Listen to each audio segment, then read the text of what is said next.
Have you ever wondered where the problems in the world today would exist if we had deeper connection to ourselves, others, and the environment and acted from that place? Welcome to the Conscious Action Podcast with your host, Brian Berneman, who believes that connection is the key to taking conscious action as individuals and creating a better world. We are here to raise awareness and inspire meaningful action by sharing stories, knowledge, and conversations with thought leaders and change makers. From sustainability to well-being and everything related to conscious living, our mission is to empower you to be the change that you want to see in the world. Welcome everyone to a new episode of the Conscious Action Podcast. I am Brian Berneman, your host, and I have the pleasure to be joined all the way from Texas in the US by Molly Claire. Thank you so much, Molly, for taking the time to be here for another conversation. We've had a beautiful conversation, and I thought, well, we need to record this. So hopefully this is going to be beneficial for everyone listening. But for those that are watching or listening to us, and perhaps they're like, who is Molly? What can you share about you? Yeah, thanks for having me. I'm really excited to be here, and hopefully we can share some things that are just beneficial for everyone listening. So I'm Molly Claire. I'm the founder of the Masterful Coach Collective, where I teach a holistic master coach training. So that's kind of, what I do right now on a more personal note, I guess, and a little about my journey, sort of the quick version. I came into coaching 10 years ago. I fell in love with coaching and just really felt called to do the work. Didn't realize that there's being called to do the work and loving coaching. And then there's understanding what it looks like to build a business, which is a separate thing. But nonetheless, I dove right in and I built my coaching business. And then along the way over time have been helping other coaches as well, to build their business. I'm really passionate about the work I do with my clients as they are helping to make the world a better place, one person at a time, as we all can meet our goals, have more peace in our lives and connections. So that's what I do. And I'm a mom of 3 kids who I love and adore, and they're my heart and soul right along with my work. So that's me. Beautiful. Thank you for sharing that. And when you found coaching, like how did that happen? Like what was going on in your life that you found that, and like what was some of those things that actually were like, oh yes. Yeah. It's a great question, because I didn't know what coaching was actually, and I wasn't actually seeking it. But I had, my sister actually, who she has been a marriage and family therapist now for like 30 years. And she was actually doing a coach training, and she needed to practice on someone with some sessions. So I decided to, I said, sure, no problem. So that was how I came to have this coaching session. But at the time, what was going on for me is I was trying to heal from chronic fatigue syndrome that had just like pulled the rug out from under me. I've always been a very high energy person. I loved exercise. I was a marathon runner. I would be up early. And now I found myself with chronic fatigue that no one could really give me answers for. So I had that going on. My kids were pretty little at the time. I was struggling in my marriage, and also just having this fatigue had just, really lent itself to me having some depression. And I was kind of having a bit of a crisis internally. And so it was kind of this moment in time where I had this coaching session, and, my sister's coaching me. And I remember this moment, I was on the phone with her, and I was like pacing the back porch, and it was almost like the approach of the coaching was so different than anything I had experienced, that it was like I could see and feel the wheels turning in my head. This moment of, wow, this could be something that could really make my entire life different than it's ever been. And so it was just one of those moments. And I knew, okay, one day I will do this. And then fast forward a little bit, obviously the timing seemed terrible because I wasn't well, my energy was low, I got all this going on, but an opportunity opened up that, the school where she had been going was offering another training, and I went for it. And I'm so glad I did, because it's been a lot of things in my life. It's opened up a lot for me. So that's how it all started. Well, it's so cool that through your sister, like just wanting to have a guinea pig to train, Yeah. and that you were able to be open to it. Because I know, uh, throughout all of these years of being in this space, not everyone is open to even if it's a free like guinea pig session, like to actually look at things. This is one of the things that I talk through the years with a lot of people, that not everyone is ready to actually look. Most people don't want to see. I mean, we are trained in our society to escape and to push away things, and the ones that it's like, okay, like I need to take responsibility and I need to do something about it.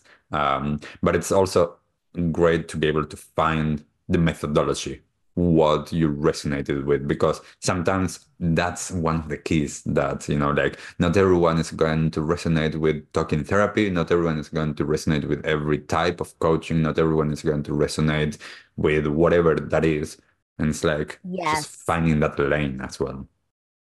Yes, I agree. And it's like, that's one of the things, I mean, in the coaching work I do, and when I'm working with my clients, it's like, I think to understand where each client's entry point is, like what space feels comfortable and resonates with someone, it makes a big difference, right? Because we all have spaces that are more familiar and comfortable. Like some of my clients are very cognitive, right? And that's an approach that works for them. So we kind of need to start there. Other people, very in touch with their feelings. Some people, they just want to take action. So yeah, it's important to, I think even for each of us to give ourselves space and permission for it to be okay for us to go toward what resonates with us. Yeah. Yeah. And this is one of the things I remember one time one of my teachers told me, to be disciplined, you need to find the right discipline. It's easy when you Yes. find the right discipline, as you're saying, like if someone is, is really comfortable thinking, okay, that's the entry point, or that might be the way of doing things. And perhaps little by little, this is the way that when I work with people, it's like, okay, this is as you're saying, the entry point. And then it's like, okay, let's introduce something to see if this works as well. Like for Yes. those that are just in their heads, let's introduce something to be as well in the body. For those that are just in their body and they are more floating around and they are not taking action, it's like, okay, let's bring a little bit more structure here. Just Yes, introducing exactly. that. Exactly, right? Because it's like it's ironic, right? That sometimes our entry point is it's like the point right where we begin, but usually it's very useful to introduce other aspects of understanding the whole person and, like you said, being in the body and all of that. So And yeah. and I'd love to know, Molly, for your experience. So you start this coaching and you do the training. When or what was your pathway to go from coaching to coaching and to get people as well to do this type of work? Yeah. So for me, it was kind of interesting. So when I started coaching, I I learned a cognitive model. That was the thing I was trained in, and I loved it. And what I first started doing is coaching moms. I created an online program for moms. I wrote my book, and I love that work. And while I was building my coaching business, I was also simultaneously working for the life coach school, and I got master certified and started training coaches. So I had this really unique space where I was building my own business and coaching my own clients. and helping all of these other coaches who all had different entry points, by the way, and helping them to like hone in their coaching. And then I co-created a master coach training in the school. So because I was in both of these worlds, I had a really unique viewpoint, not only of expanding coaching skills, but even of building a business, right? And what that takes from the personal experience and watching it. And so actually it was about, let's see, it was about 5 years in that my sister and I actually joined forces and started offering some trainings to coaches because she had been on a similar path where we'd both been training coaches. And so we actually joined forces for a while. And part of that just was because I was working with so many of these coaches and they were wanting my help since they knew I had built my business. And one of the things, I don't know how much you want to get into this, but I'll just mention that since that time, where I started out really training coaches with the cognitive model, I had some moments and some turning points where I realized the huge importance in expanding my own options for entry points and understanding more about, emotion work and processes and understanding the nervous system. And really, I had some experiences that really expanded my knowledge. And so that's what I do now when I'm teaching coaches, right? It's like, let's look at the whole view of this person. So, and I have to say, you can tell by talking to me, I do get excited about everything I've ever done in my business. I'm genuinely excited. And I will say the work I'm doing right now of helping coaches to expand their skills, expand their abilities, and really cultivate their own intuitive gifts it feels like the most important work of my life. So it's the best. It really is to be at this point. Yeah. That's so beautiful.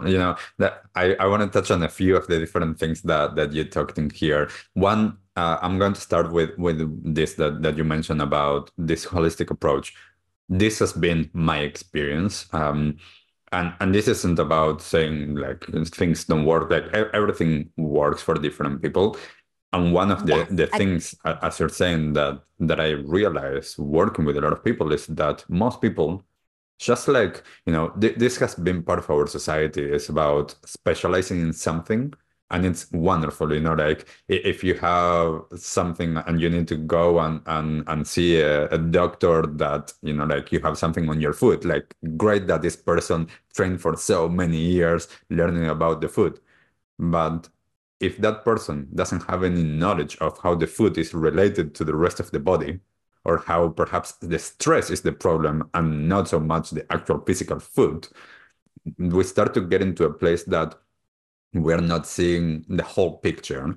And that's where I think that it's so important to be able to recognize that, as you're saying, like we are whole people with all of these different aspects. We live in a society with a lot of different things that we need to play a lot of different roles. Like, like you're a mom, you're a business owner, you're a coach. I'm sure that you're a friend. You're so many different things in so many different moments, that it's not just, okay, I'm just going to work on this one thing and that's it. Because yes, we can work on that thing, but there's a whole spectrum to be able to touch on.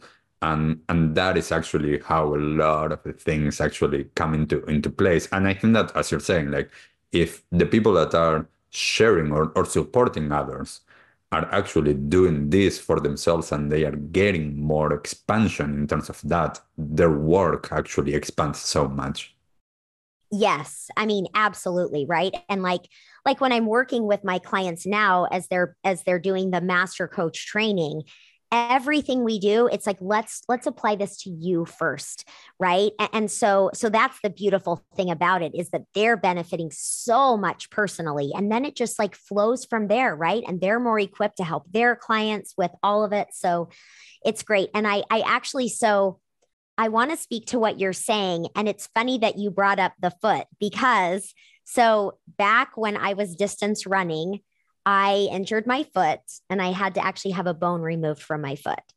And I was going to a a podiatrist, and he built an orthotic for the foot that would relieve pain from that area in the foot. But the problem was the type of orthotic he made did not take into account the rest of the body. And so what that meant, right, is while it was relieving that spot on the foot, it also was creating a problem in my knee and my hip. And I think it's such a good example in relation to what we're talking about with coaching, because, when I would see working with my clients on thought work, on their mindset, it could be hugely beneficial. And sometimes, and not always, because again, like I agree with what you're saying, sometimes one method or approach is all someone needs. Certainly that can happen and it's all useful. And sometimes what I experienced is if we're just looking at the cognitive and we're missing out on the rest, it can actually become more problematic.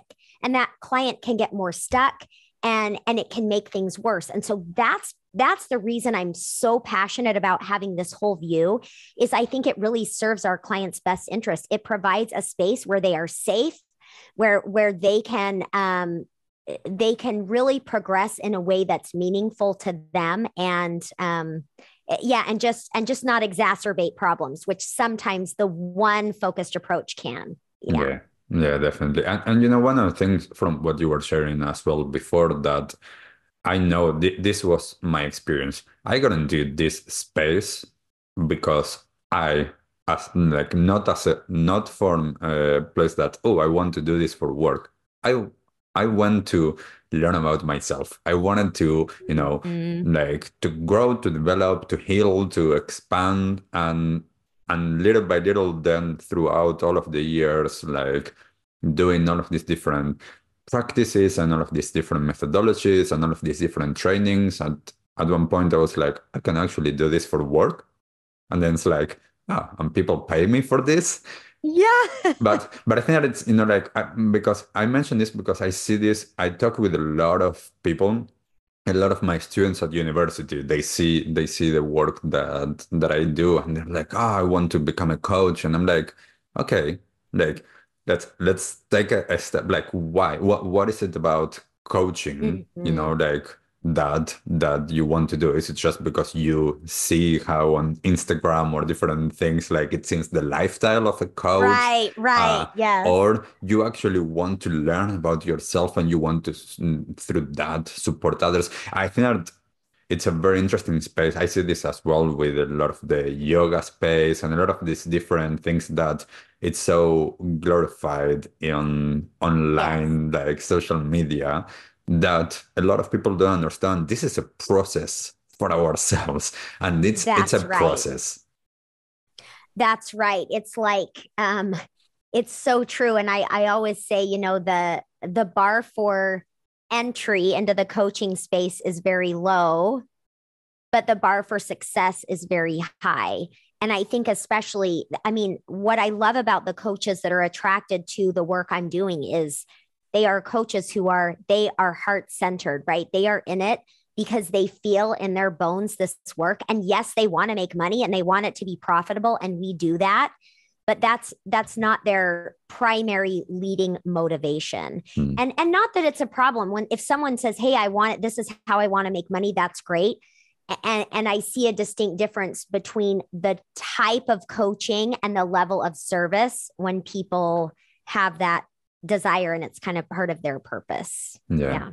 I love to talk about this, about the business side. I talk with a lot of the people that are like, they are reaching out and they're like, hey, I want to talk about this and your experience and like how you like train other people. And it's like, okay, there's a difference between the work and there's then the business side of it. That's right. Like a lot of people don't realize, and this is, like one of the things, especially like I'm currently living in New Zealand. This is a small country. The population is small. It's not the same as in the US, that there's so many people as well that one can work with in person at least. And one of the things that I often say is like, go and talk to people and ask them about their business, because being an entrepreneur or building a business, it's not the same skills than being a coach. It's a very different type of skills. I mean, some of it is really like overlapping, of course, Sure. but it's not the same like idea of like, okay, I have an income and I'm doing all of this, then I'm going to go work by myself for myself, and now I need to actually make a living and I need to like build a business that is successful, even if that just means it sustains over time, or if someone is making like millions and millions, it doesn't matter. We need to make money because we live in this society. So Right, right. I'd love to get your perspective on this. Like when you work with people, like what are some of the aspects that you work with them or share with them about building a business doing this? Yeah, yeah. So yeah, I have several business programs and trainings that I've done, and I have them now as a part of my master coach training because to your point, it's like I'm helping these coaches with their skills. And one thing I will say is that in one way, the work translates or transfers over to the business piece in that number one, as they have more confidence and competence in their abilities as a coach, it definitely makes building the business easier, right? Because it's eliminating that fraud complex. So there's that aspect of it. The other aspect of it that is really powerful that translates, and I'll also differentiate, but the other piece that translates is that, you know, as they as a human being are applying all of this work, right? And as my clients are building more self-trust and more self-connection and understanding their purpose and being able to integrate changes as they look at their cognition and their emotions and all these different pieces, it does better equip them to shift in their identity as a business owner, right? And it better equips them to learn the skills. So that part is so beautiful in how it translates. And then when we look at the business piece of it, you know, I'll just kind of share some of the basic things that I think are absolutely essential when it comes to making sure your business is profitable. One is, and this might seem like a very fluffy thing and not like businessy, but it's a big deal. And that is to really be clear on your life business vision and understand how you want your business income to support the life you want. And the reason I say this is that, you know, we have this big idea that I'm going to have this business and then it's going to allow me this time and freedom. And then all of a sudden, coach after coach, right, comes in and finds themselves feeling torn between their life and business. And this can be a big thing that causes self-sabotage.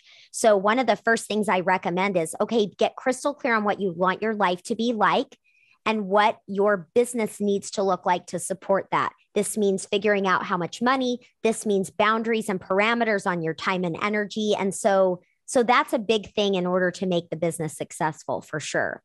And I have a couple others, but I know that was a lot. So I don't know if you have any questions or follow up on any of that. Yeah, I love to hear more, but to your point, I actually like, this is one of the things that I talk to a lot of people about.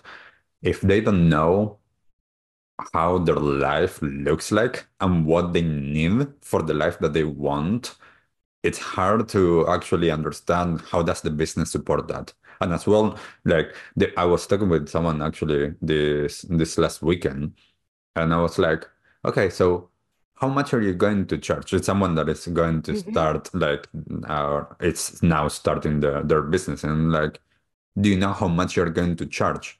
And they're like, I'm not sure. And I'm like, well, how many like clients do you want to have per day, per week, per month? Like, and how many, especially as you start, are realistic to get? Okay, like, how much are you going to charge? It's just how much you want at the end of the year, and then just divide it through that. Like, there are certain things that it's easy, like logical in a sense, but as Yes. you're saying as well, with that, there's so much of a self-worth perspective that is huge. Like I talk to so many people that they're like, who am I to charge this? Who am I to, like to Right. coach? And I think that that is part of the, as you're saying, so important on our own training to be able to understand and have confidence in the fact that, like if we know what we know, like I tell people a lot of That's times, right. like, I know that I'm good at what I do. This isn't about bragging. Like, this is about, I know my worth. I know that I'm good at what I do. And if someone wants to work with me, then that's what they invest. And, That's like, right. and And the people that are not, then they don't. yes. And I mean, it's just like you were saying, those questions, right? It's so simple and it's so hard at the same time, right? For people to come up with that. And so, yeah, that's one of the things, like when my clients first start with me, every program I ever do with my clients, and certainly with Master Coach Training, it's like the first thing we do is we look at what is your ideal life and business vision. And then we ask those questions, right? What is your, like, what are the details of how much you work, of how much you charge?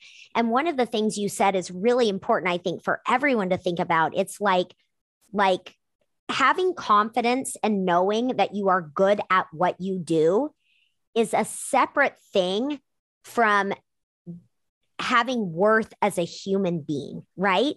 Because that's the thing. I think sometimes we get caught up in this battle with knowing our worth and charging money. But how much money I charge has nothing to do with my worth or yours, right? Or anyone else. So I think for those of you listening, it's important to like make sure, are you grounding yourself in knowing that your worth is unconditional, and then deciding, and how much do I charge for this value that I offer, right? Because when we get those mixed up, it's just kind of a chaotic mess in our brains. Yeah. And one of the things that also I see through the years with a lot of different people in this space is that in a sense, this is a new-ish space. And Yes. some people understand the value, some people don't understand the value. Some people compare it to, like going to a gym or a gym membership, or some people compare it to going to a therapist. Like there's so many different points of comparison that it really depends a lot on how much people value it. Like I know for me, like I say usually, like in the last 20 years, the amount of money that I spent, and time and energy as well, on myself, on investing on me to be able to get to the place that I am, not like for me and also for my work, Yep. like it's huge. It's a lot of money. I'm right there with you. And it's so worth it. The best money spent. Yeah. But not Yes. everyone understands that, because until the moment that someone goes through a transformation or goes through an understanding, we might not value it. And I think that this is one of the things then that a lot of the people that I work with through the years, that they don't know how to charge, because they are putting everything on like, people are not going to spend this or so. And I'm like, no, people do spend, like not everyone, and not everyone is going to be as well the right client for me.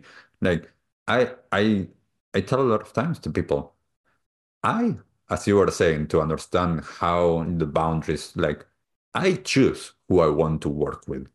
I don't Yes. work for like with someone because they are going to be able to pay me or because they want to pay me. If I don't feel like I am the right fit for them and they are the right fit for me, I tell them no. And I'm good with that. Like Yeah. Yeah. not everyone is going to do that. Yeah. I mean, it's true what you're saying about, the many people don't understand the value and the worth in what we're offering, and that is okay, right? And I think what it comes down to is sometimes in picking our niche, I do think it's important to be aware of, okay, when I think about my ideal client, one of my coaches, my mentors that I work with, she calls it a soulmate client, which I love, right? It's those people that are perfectly matched for you. When I think about that person, understanding how much they understand or value what you're offering does matter, right? Because I'm with you. I spend more money on my mental and emotional health than I spend on anything else, right? And it's the best money I spend. Think about how much money we spend on a house or a car or whatever it is. And what's lasting, right, is what's inside of us. And so I do think it's important to understand what the value is, and also your clients that you're wanting to call in, what is their perception of what the value is? Because you either need to shift who that client is, right, and wanting someone who does value it, or there needs to be an education component in your marketing where you're helping people to understand the value in it, or of course, adjusting your marketing plan. So I know that gets a little complicated, but it is worth considering and remembering. Believe me, there are people that will pay for what you are offering, because if you can solve a problem of theirs that's going to change their life, that's worth a lot. Yeah. And I had this like for so long, and in my business, I actually for a long time didn't even think of any business plan, didn't even think of marketing, because people were just coming. Yeah, and yeah. and I love the soulmate clients, because this is one of the things that I tell people, and I know that, and I'd love to get your perspective on this from a coaching industry standpoint. Is I don't do objection handling. I don't try to get anyone to work with me. If someone is the right person, they are going to come, and they are more than happy to pay for the work that I do. Like I had through the years, like once people like went through the processes of working with me, a lot of them are like, this was so cheap. And Right? most people tell me this is really expensive. And it's again perspective, but I'd love to get your take on that. Just to like I see a lot of the coaching space. There's a place that it's like, okay, someone has just one little thing that they need to get through to be able to work on themselves, and then there's the, okay, I'm trying to push, I'm trying to get someone to do this work, and this isn't the right fit. Yes. So I think I'm going to try to answer the question, and if I'm off, you just redirect me. But I am not interested in convincing anyone that they should work with me at all. It doesn't feel good to me. It doesn't feel good to them. I do believe and have experienced when people come to me and you can tell that they have some fears they almost really do need some help with, right? And so I think that and I think this kind of takes a little bit of time in kind of understanding the difference. But here's what I'll say at a simple level. As a coach, I always say that when you can be phenomenal at what you do as a coach, it inherently means that you have to worry less about sales and marketing, period. Because results get referrals. The more you put yourself out there, when you just are powerful in that way, people will come to you, right? So I think that's true. And I think that, what I really hope to cultivate in my clients is that sense of them knowing so clearly who they are and what they offer, that they know without a doubt that what they bring is valuable. And they can really tell when we're in that grounded, confident energy, we can tell when someone is the right fit for us, and they can tell too. So then it just becomes a matter of overcoming, I hate to say like overcoming objections, but really helping them sift through the fears and make that decision. And, one of the things that I say to my clients when I'm having a consultation, and I really genuinely feel this way, and they know I feel this way, I say, listen, we're on this call because we both have the same goal. And that is to make sure that you have the courage to make the best decision for you. And maybe that decision is that this isn't for you, and maybe it's that it is. And I just think that's a great approach, because it does take courage to make the right decision either way. And then we're on the same page.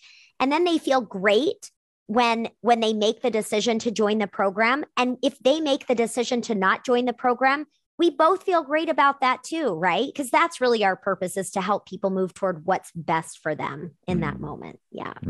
Yeah. And as I say, I think that it's very subtle. And when someone is It is. present and has the experience, it's easy to realize, okay, there's a blockage there that this person, like through some conversation, they're going to be able to understand, as you're saying, what's best for them. And then there's I just want some clients because I need some money. So therefore, I'm just going to push and push and push and make someone do a decision that perhaps it's not the best for them to be able Yes. to get some work. Because this is one of the things that I tell a lot of times to people that are just starting, like working on this space, is you need to understand as well your own survival mechanisms of, like, until the moment that perhaps you have built enough, like, credibility or enough experience that you get all of this work at the beginning, just like any other business. Like, you need to put yourself out there and you need to actually do things. And that doesn't mean that immediately you're going to have all of the money. Sometimes it is, but sometimes it's not. So how are you being with that? Yeah. Yeah. Like, kind of like making sure that we're showing up in integrity in that process, right? Rather from desperation. And I mean, here's the funny thing. I've experienced, especially currently in my master coach training, I personally am doing my consultations, which I really enjoy because it's such a personal program. But, thinking to sometimes when I've had someone doing those sales calls, and what's funny is there can be someone where they're working with the person ends up making the decision, but something felt off in it. About 9 times out of 10, those are the ones that end up saying, I don't want to be a part of this. I want a refund, whatever. It never goes well. If it's not a match in a way, I wish I had this amazing word to describe it, right? But somehow if it's not a good energy match, if it's not really feeling like the right thing, it's not worth trying to convince and push something. Yeah. I had a friend that said, if it's not an F yes, it's a no. Yeah. Yep, it's true. And to your point, right, sometimes there's that subtlety of like needing to work through some things, but it's that feeling of that person knowing, yes, this is what I need and what I want. Yeah. Beautiful. And I'd love to ask you a couple of few things that I think are important. You work a lot with women, or you work a lot with moms as well. I'd love to get, because I think that this is so important. A lot of moms, they go through so much. I mean, like, moms are undervalued just at society. And there's so much that goes into it. Why do you think that it's important for moms to be able to like lead this type of life or create this type of business, if this is what they are called to do? Yeah. I mean, I think that I have worked with so many coaches who are moms, and it's really beautiful to see the ways that their experience as a mom, both what they've had to work through personally and also what they've learned in raising kids and those connections and relationships. I feel like it brings such a beautiful depth and richness to their ability to understand and help their clients. And also, and this is beautiful as well, and I can definitely say this for me, that as my clients, as coaches, as we expand their abilities to understand cognition, emotion, and connection and self-trust, oh my gosh, I mean, it enhances my ability to be a better mom in ways I never thought were possible. And I mean, honestly, I wish I would have had this and understood this when I had my first. My oldest is 21. And so hopefully he got a pretty good version of me. But I think my youngest, my 13-year-old daughter, is getting just a a richer experience. So it's really beautiful the ways that being a mom enriches and enhances your ability to be a coach, and how deepening our knowledge and our personal journey, just it makes us better at everything, right? Being a mom, being a human, being a friend, all of it. Yeah. Beautiful. Yeah, I think that, the more people that are able to, and these moms or anyone, the more people that do work on themselves, like Yep. everything is better because our relationships are better. We show up better. Like I know, looking back, like 20 years ago, I wasn't like conscious at all. And I then it's know, like right? moving forward, it's like, okay, like now I'm much more present and much more understanding. I bring other aspects of myself, and I can have different dynamics based on the fact that I am more conscious, more present, more understanding, more compassionate. As you're saying, it's not about judging that version of myself. It's about Right. understanding like the if other people know this sooner, how different their life would be. Yes. I mean, that's exactly it. And I love that you pointed that out. It's not about judging that past version of ourselves at all, right? Because we're all doing the best we can in each moment. But yes, I mean, the more we know ourselves and understand ourselves and can be connected with ourselves and aware and grounded, it just allows us to show up in a much better way, which is just great. Yeah. Yeah. And Molly, I'd love to know, for those that are listening that perhaps, they are coaches or they are interested in becoming coaches, how would they, if they are resonating with what you're doing, how would they connect with you? What are the different pathways for them to explore? Yeah. So, first, you can find me at mollyclaire.com. That's like an easy thing to remember. And I have a podcast as well. And I assume this will all be in the show notes and such as well. But I do have a free gift that might appeal to people listening. And they're actually, if you go to myperfectbiz.com, that's where you can find two things. So one, I actually have a video training about your ideal life and business vision, which is great. It's 7 minutes. There's a worksheet and everything. So that's really helpful. The other option is also a private podcast. So it's 3 episodes and it's highlighting these 4 areas that I teach: cognition, emotion, nervous system, and then also action-focused strategies. So just as a starting point, anyone here that you're thinking, I'm curious about what she's doing, go to myperfectbiz.com and you can get those resources there. And as far as, actually working with me, as I said, I offer a holistic master coach training. It is very personal, very high touch. It is like just magical work we're doing in there. It's so great. And then I also help coaches with just building and designing your program. But you can find out details about that stuff at mollyclaire.com, of course. So beautiful. Thank you. So as you say, we'll have all of the links on the show notes. So for anyone, if you're resonating with Molly, if you are interested in learning more, go and check those out. And if you've been like listening up until now, we'd love to know a little bit what resonated, any questions that you might have about this. As always, we'd love this to be a conversation to keep it going. So thank you everyone for listening. And thank you so much, Molly, for taking the time to be here, for what you're doing, bringing more of this into the world as well. Thank you so much. It's been so great to be here. Thanks for having me. Thank you. And thank you, everyone. And we'll see you all on the next episode. Bye. What did you like the most about this episode? Take a moment to think about what change you can make in your life today. Share your conscious action on social media using #ConsciousAction and tagging @ConsciousActionNZ so we can celebrate your impact on the world and create a ripple effect.